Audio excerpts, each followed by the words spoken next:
क्या हुआ भाई? बैलों को इतने निर्दयता से क्यों मार रहे हो? प्रणाम युवराज, हमारे बैलगाड़ी का पहिया गड्ढे में फंस गया है। तो ये पहिया बैलों को मारने से नहीं निकलेगा। चलो मैं तुम्हारी सहायता करता हूँ। चलो।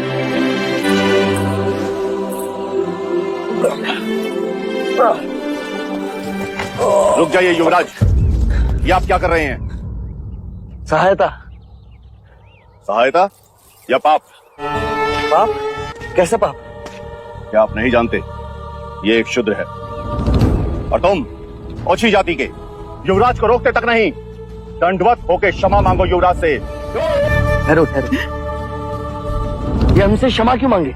इसने आपको छूने का अपराध किया है। इसने मुझे नहीं, मैंने इसे छू। क्षमा युवराज, पहले इसने इस ब्राह्मण मार्ग में आने का अपराध किया है। कैसा अपराध?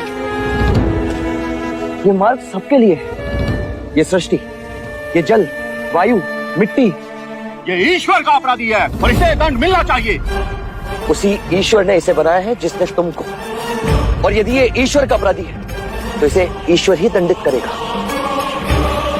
तुम होते कौन है इसे दंडित करने वाले? तुम केवल ब्राह्मण, अधिकारी नहीं। अधिकारी ईश्वर है। मत युवराज, हम इस सृष्टि पर ईश्वर का प्रतीक हैं, इस धरती पर भगवान का रूप हैं। केवल हम वेदांती पूजा पाठ कर्म से पुण्य के अधिकारी हैं, पुण्य के। यदि ये सत्य है तो कर लेते हैं तुम में और इसमें तुलना। इस धरती पर भगवान का प्रतीक इस फंसे हुए पहिए को बिना हाथ लगाए निकाल सकते हो? आप हमारा अपमान कर रहे हैं युवराज। अपमान तो आप इस मनुष्य का कर रहे हैं। मत भूलिए युवराज, आप धर्म पर विवाद कर रहे हैं, धर्म पर। मैं मनुष्यता को बचा रहा हूँ विप्र। विवाद धर्म पर नहीं, धर्म के नाम पर उठ रही घृणा पर।